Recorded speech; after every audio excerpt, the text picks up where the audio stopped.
and character, it would be a psychological and physiological impossibility for a human to undergo the suffering the Prophet did without any of this human emotion being expressed in the Quran. The portrayal of Muhammad, the position of some skeptics, is that Muhammad was power hungry. His claims of divine inspiration were nothing more than an attempt to conquer Arabia. Now, for the sake of argument, if Muhammad was the author of the Quran and his agenda was to obtain power and dominate Arabia, then one would expect the Quran to portray him as infallible and not to highlight any of his shortcomings. Isn't this why politicians, actors, and most famous people have public relations and marketing teams to maintain their positive public image? Yet the Quran does not perform this function. Here is just one example.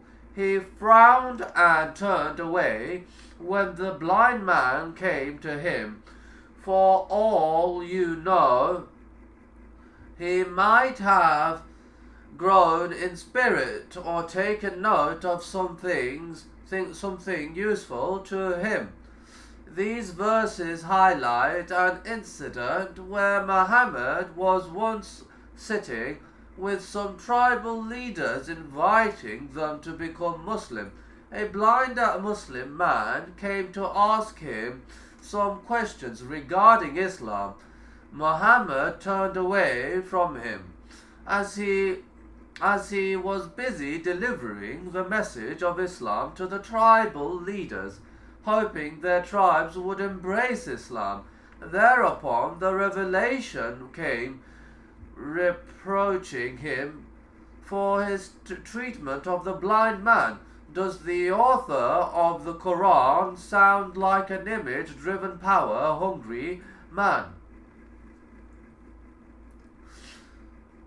Other prophets are mentioned more times than Muhammad. The Quran mentions other prophets such as Abraham, Moses, and Jesus, peace be upon them all, more times by name than Muhammad. The Quran commands Muslims to hold all of them in equally high regard. So you believers say, we believe in God and in what was sent down to us and what was sent down to Abraham, Ishmael, Isaac, Jacob, and the tribes, and what was given to Moses, Jesus, and all the prophets by their Lord. We make no distinction between any of them, and we devote ourselves to him. Human beings are naturally egocentric, so if Muhammad were the author, then shouldn't we expect the Quran to focus on him to the exclusion of other prophets?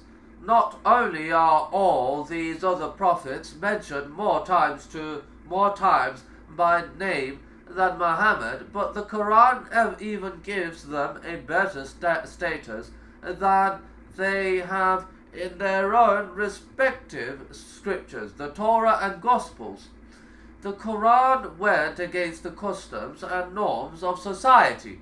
The tribal society at the time of Prophet Muhammad gave little care or regard to those who were in positions of weakness in society, particularly women.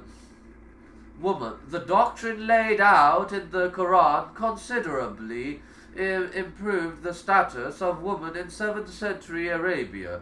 For example, it was the custom for unwanted baby girls to be buried alive. This practice was prohibited in the Quran. When one of them is given news of the birth of a baby girl, his face darkens and he is filled with gloom. In his shame, he hides himself away from his people because of the bad news he has been given.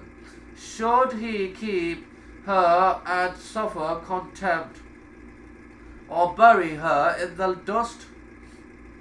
How ill they judge.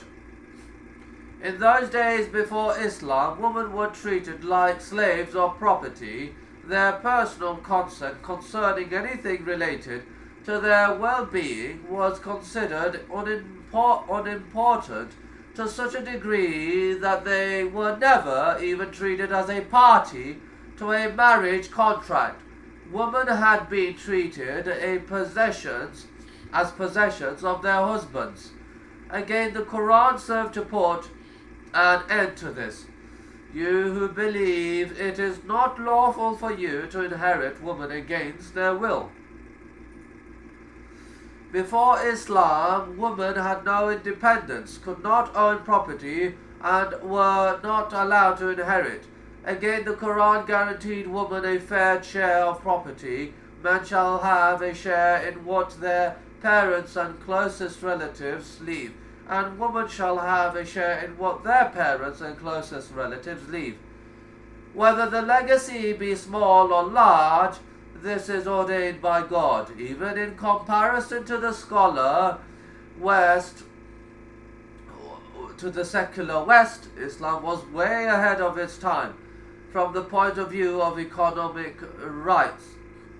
You may be surprised to learn that up until the 19th century in Europe, women did not have